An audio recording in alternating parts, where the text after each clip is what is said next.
Hi, I'm Danny Ramos, and welcome to this week's edition of Hispanic Speakout TV on Bright House Cable 49. We have been on the air now for 14 years, bringing information to the Hispanic community, the bilingual Hispanic community, about things that affect their lives in Central Florida. Tonight, I'm here to my left with my co-host, Jose Miranda.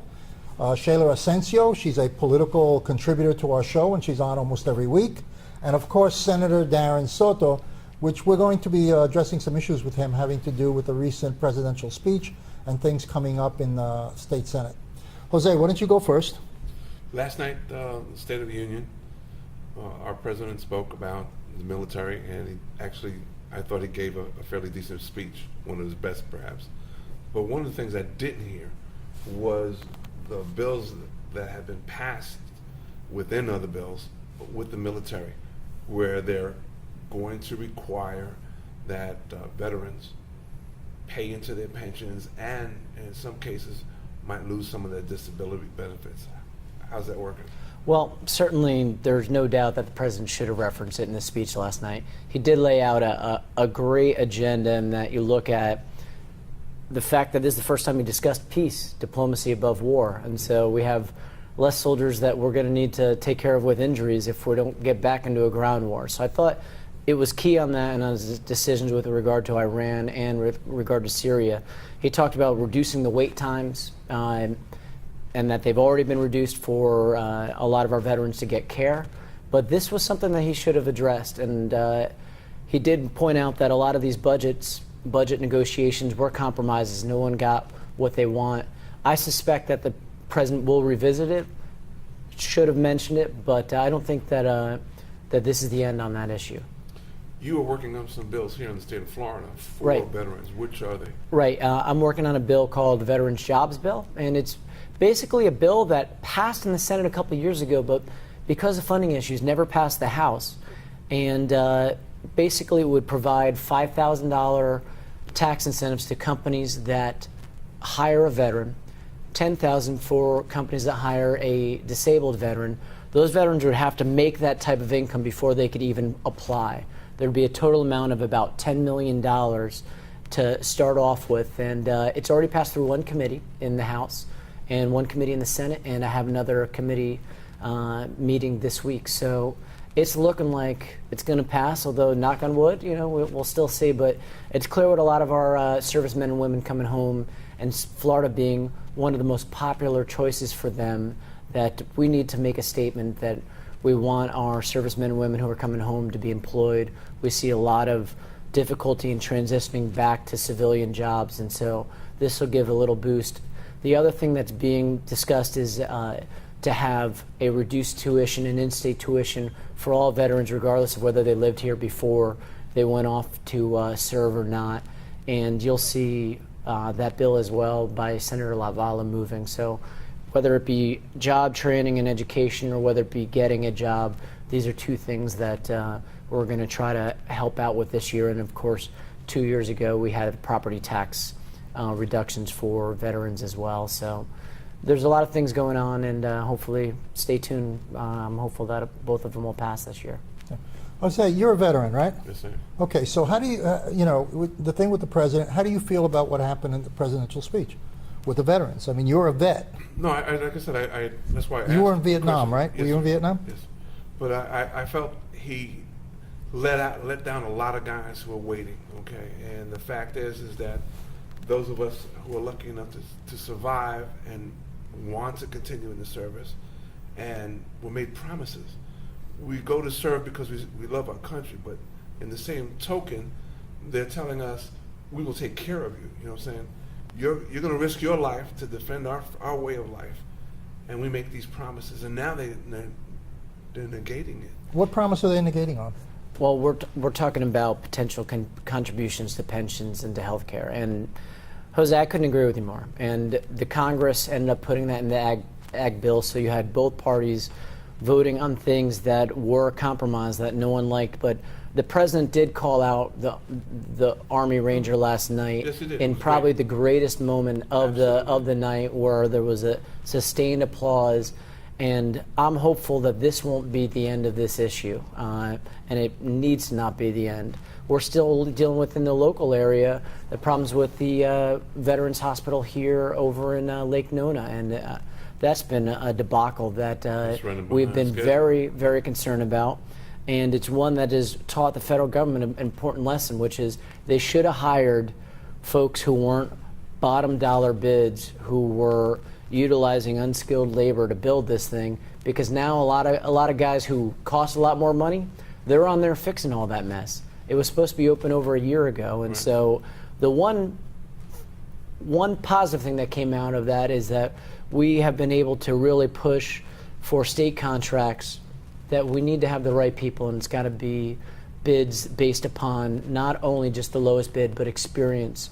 And so it's more of a right to negotiate process for a lot of these contracts now because of that perfect example of lowest bid going awry for the folks who need it most, the veterans. So, you know, this morning I heard on the radio that a newspaper, I don't know, was the Post or the Times, did a really scathing. It was an editorial. It was a scathing editorial presenting that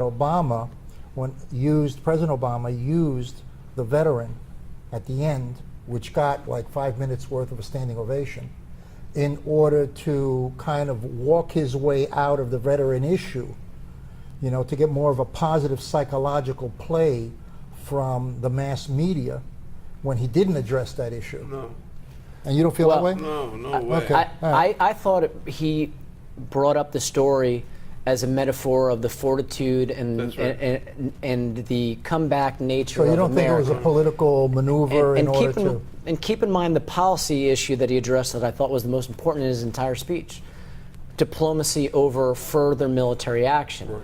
Remember, we're still in Afghanistan coming out, and we just got out of Iraq. 2 wars that cost billions and billions of dollars of our tax money going abroad rather than here to build at home. And the president said, and it wasn't an easy thing because reasonable minds differ on what to do with Iran, that, look, if we can negotiate with Russia, a superpower, we certainly can give diplomacy a chance with Iran. And why is that critical to the veterans? Well, we won't have as many of our servicemen and women die overseas for a war that we shouldn't even be in.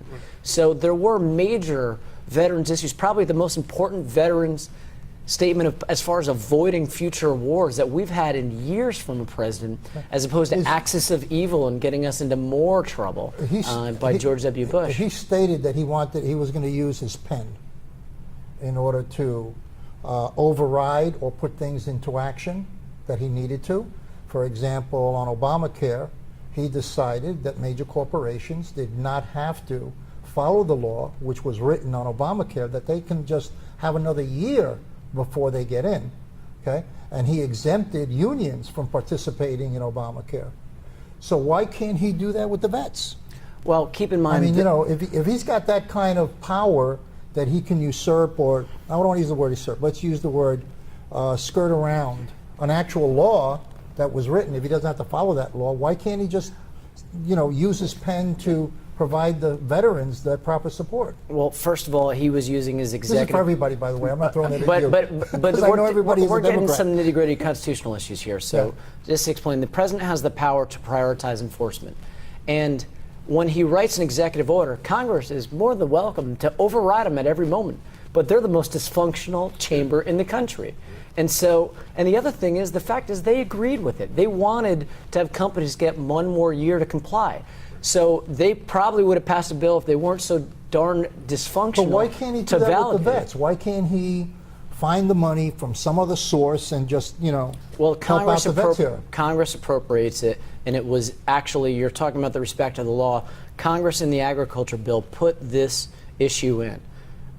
Let's be very clear, the president didn't go out and advocate for this issue. He signed the bill that it was included, but this was a deal in the Congress among both parties and passed through the Senate and then signed through the president. This wasn't his agenda item, but as you see with the budget and with the least productive Congress in the history of our nation, he had to take what he could get on some of these issues because nothing else was coming down the pike. So, but as he said, with dealing with trying to lower the wait time for health care, these issues aren't done with. And when we have one less ground war to deal with in Afghanistan, there'll be more money freed up when we don't have to spend on all this new military hardware for ground wars we don't have anymore. Let's jump to immigration.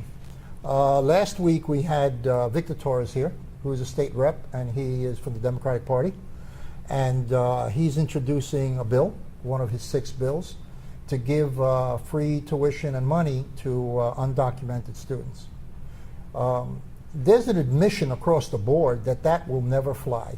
That will never see the light of day. Well, let's first clarify that's not what the bill does. Okay, so tell us what the bill does. The bill would allow for in-state tuition for undocumented children who came here under 16 What years is of the age, definition of in-state? otherwise known as the dreamers, the kids they were so young that through no fault of their own, because they were with their parents, were brought over here. So right now, the Supreme Court had the definition of in-state? Because I'm not sure, and I'm sure they don't know. In-state tuition what is that definition? The definition of it is if you lived here for over a year and you're a citizen, you can get in-state tuition, which is appreciably lower. It depends on the university, how much lower. It depends on the college, how much lower. But it can mean tens of thousands of dollars. So, for instance, in my district, which part of it I share with Victor Torres, I met a girl from Cypress Creek High School. Been here since she was like 3 years old. And she already got admitted to University of Florida and is taking pharmacy and biology classes. And she only can take 1 or 2 a semester. We have paid tax dollars for over a decade to educate this girl in our grade school, middle school, and high school. So we don't bar that, and we can't bar that.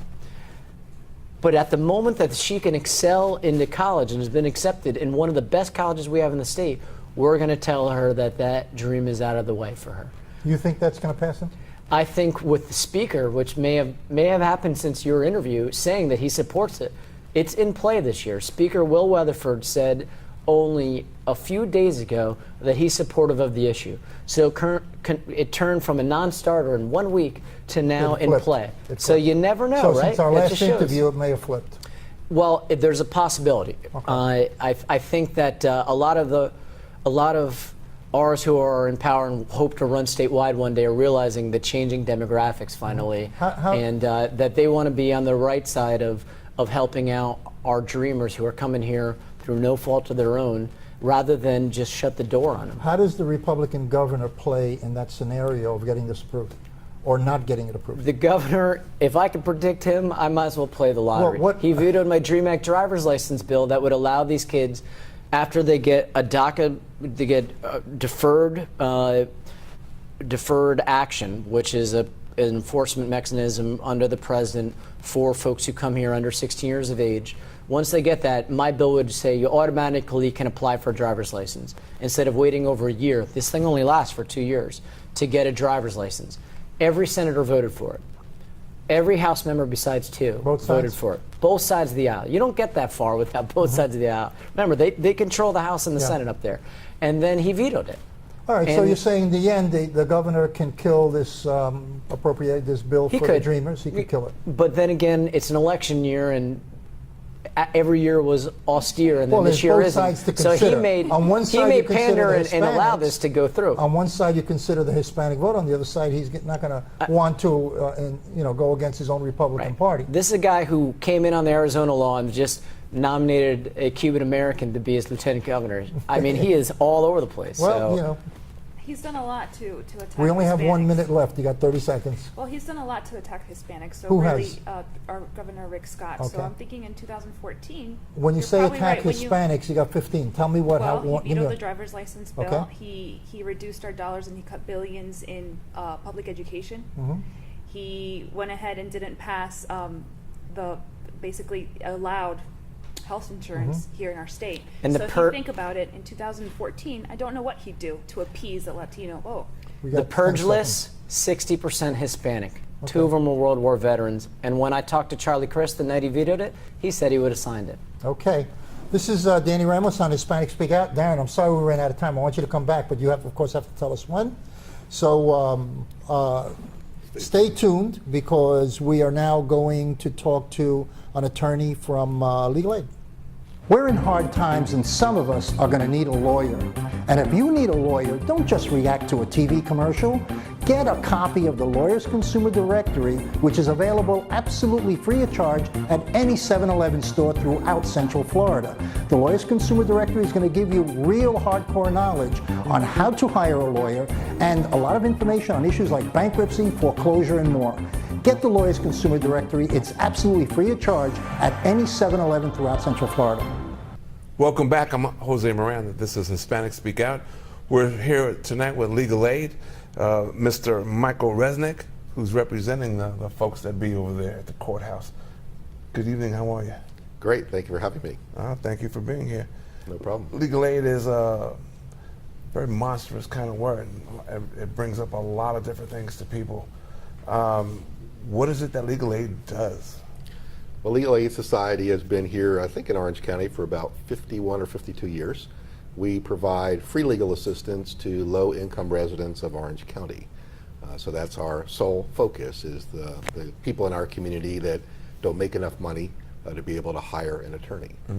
So for anyone that needs legal assistance, I encourage them to call the Legal Aid Society, and we will give them some advice or give them some indication about whether or not we can help them with regard to some of their legal issues.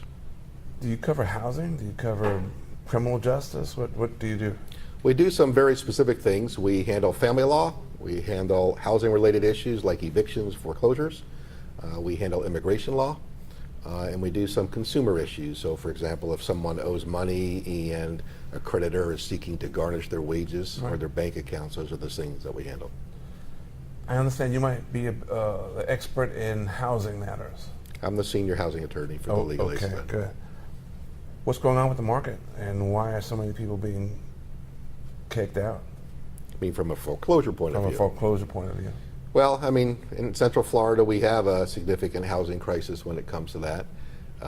We have a lot of folks that come in and out of the community that have bought properties maybe for investment purposes or whatever. Those investments didn't work well. So Orange County has a pretty high rate of foreclosure, probably in the top 5 in the nation. And unfortunately, the legislature and the governor have passed laws recently, since July 1st of this year, that speeds up foreclosures. So a lot of folks are going to lose their homes quicker or faster. Is that what they call the rocket docket? Well, it's just the process that we use. But yes, we have a different procedure now. We have more judges. We did have magistrates. More people that are handling foreclosure cases means the more cases that can go through the system, which speeds things up. If I'm losing my home, how do I qualify for you to help me out? Well, it's based on income. So all a person would do is call my office, tell them what the issue is, and give an indication of what their income is for their household. And then we will advise them as to whether or not they qualify for our general assistance. If they do, we have a specialized foreclosure clinic that we have in my office. We call it a clinic, but really what it is a homeowner will meet with me for about an hour or an hour and a half, and I will assist them with some of their court papers, give them an idea about the law, tell them about ways that they can use to try to save their home, and that they understand the court process going forward in the future. It's been known that the system, as you said, a speedier trial, speedier to take away your house. Has your success rate been better or equal to everybody else out there? Well, I think success is a difficult thing. You know, you don't win in a court case, in a foreclosure case. You haven't paid. So you're ultimately going to lose your home unless you find a way to reach some sort of settlement with your bank.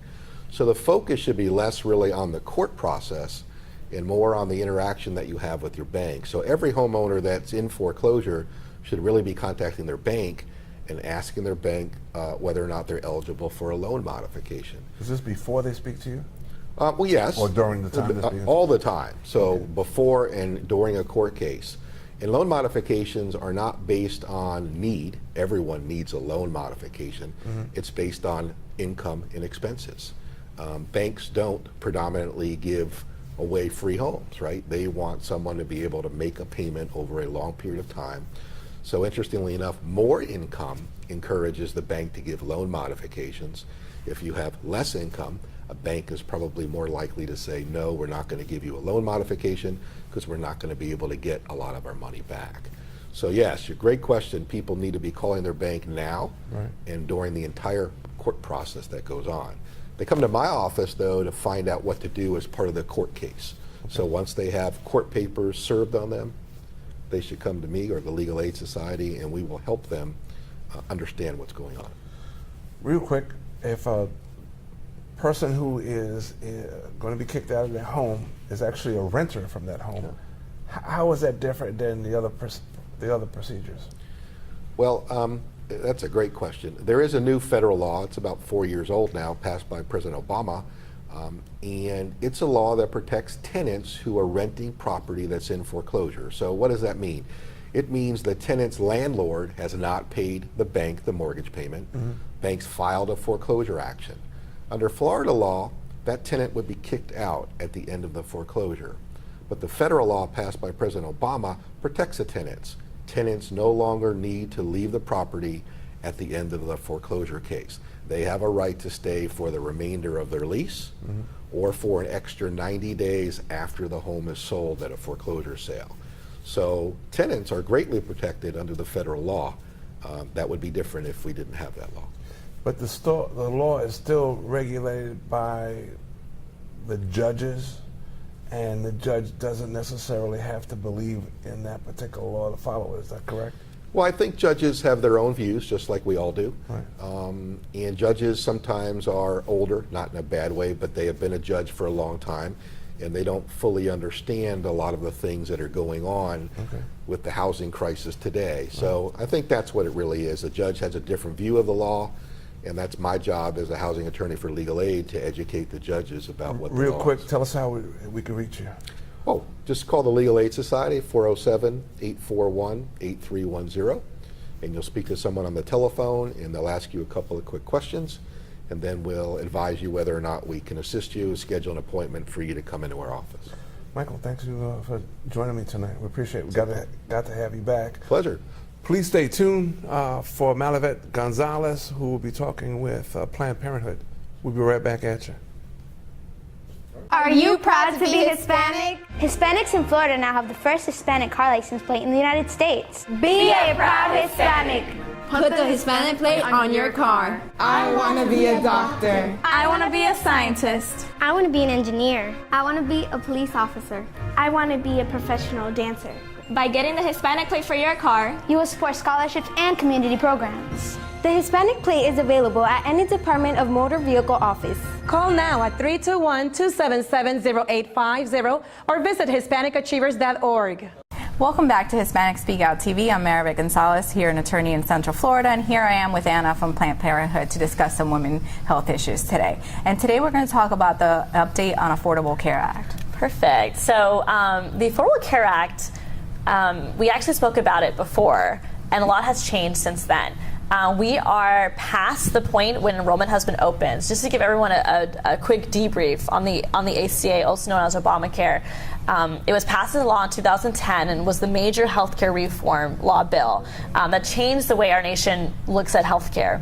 And so one of the biggest parts of the Affordable Care Act was the exchanges. And the exchanges are an online marketplace that's known as healthcare.gov, where you can log in, create an account, and shop for insurance plans. And it's basically like an Expedia.com where you can shop and compare rates. And last time we spoke about it, it seemed the transition was going to be easier and smoother. Yeah. Can you give us a little update on what's going on? I would love to. There's a lot of controversy with this. Well, the rollout of the exchanges was really rough. The website wasn't working. There were thousands of people logging at the same time. Continuous errors, continuous problems where you couldn't even get past the homepage. I mean, it was pretty rough, where the administration admitted that they did not perform as they should have, and they actually went back and they brought in some experts to upgrade the website, and now the website has over 100,000 hits a day, really, and it's pretty effective. And so you shouldn't really have as many problems anymore. And the administration has also staffed the phone center, and so when you make phone calls, you should be able to get through pretty quickly as well, which is fantastic news. And that website relaunch happened at the end of November, which was just very late in the game. But even with that delay, there were 2 million people who enrolled in a private exchange plan at the end of 2013, which is pretty incredible. So the key word there is it should be working Yes. correctly. It should be working, and so I definitely want to encourage everyone, if you are in need of an affordable private insurance plan, check out healthcare.gov. You're going to need your social security number, your estimated income for 2014, and build that account and see what plans are out there for you and your family. And are there any deadlines or anything? There is. The biggest deadline to keep in mind right now is going to be March 31st. That's when open enrollment closes. But the sooner you sign up for a plan, the sooner you will have your coverage. And so I really encourage everyone to really check healthcare.gov as soon as you can. There's also this resource called Navigators who will actually sit with you one-on-one and guide you through the insurance process and help you pick a plan that's right for you. And it's a free service. They're funded by federal grants. And at Planned Parenthood, we have enrollment nights every Tuesday night at our East Side Health Center by the University of Central Florida, where you can actually come in and meet with a navigator one-on-one. So that's every Tuesday from 6 to 8. Okay, when you say open enrollment closes, what does that really mean? So what that means is once March 31st hits, the exchanges will pretty much be closed. There are going to be certain exemptions. For example, if you are 26 years old and you lost, because basically if you are a young adult under 26, you can stay on your parents' plan thanks to the Affordable Care Act. But let's just say after March 31st, you lose that benefit because you age. You can have a special enrollment period where the exchange will be open for about 2 weeks for you. But in most cases, if you don't have an insurance plan by March 31st, you will be penalized by the end of the year on your income taxes. And so you basically will really lose your opportunity to not only apply through the exchanges, but also to apply for financial help. If you were to call an insurance company directly, there's no opportunity to apply for financial help. It's only present through healthcare.gov. And what is the specific role of the Planned Parenthood with regards to the Affordable Care Act? So as the nation's leading provider of reproductive care and education, we play a pretty crucial role in the fact that we work with patients every day, many who are uninsured. And so we are in a unique place where we have a trusted name. And so we've become a real source of information for our patients and for community individuals to learn more about the ACA. And we're actively identifying the uninsured in our health centers and getting them connected to the resources they need to get insured. Okay. Thank you, Anna, for joining us on the show and giving us such useful information and educating our public. And this concludes our segment. We will see you next week.